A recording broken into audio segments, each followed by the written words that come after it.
வணக்கம்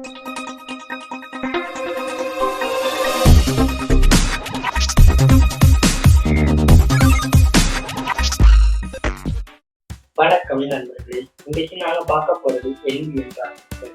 போன வீடியோகள்ல பார்த்துருக்கோம் என்பிஎன் டிரான்சிஸ்டர்ல என்ன டெர்மினல்கள் இருக்கும், அது என்னென்ன டயக்ராம் பற்றி பார்த்தோம்.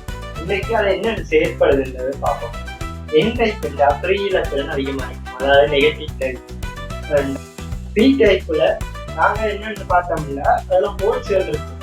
போர்ச்சுகள் என்றது அணுக்கட்டமைப்புல பார்த்தீங்கன்னா இறுதி ஓட்டுல இலத்திரன்கள் காணப்படும்.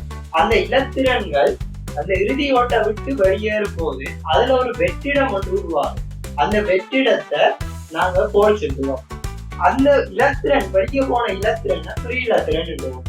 அந்த ஃப்ரீ இலத்திரன் நிறைய சேர்ந்து நெகட்டிவ் டைப்பாகவும் நிறைய கோர்ஸுகள் சேர்ந்து பாசிட்டிவ் டைப்பாகவும் உருவாகும். நாங்க இங்க கலெக்டர்ல இருந்து எமிட்டரை நோக்கி கலந்தோட போகுதா.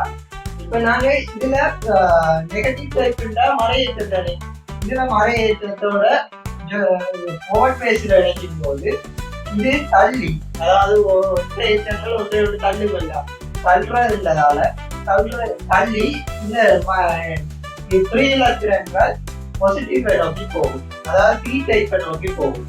போய் அதுல இருக்கிற கோர்ஸுகளோட இணைஞ்சு என்கிற ஃப்ரீ இலத்திரன்கள் இந்தியாவில இருக்கிற என் டைப்பை நோக்கி வரும்.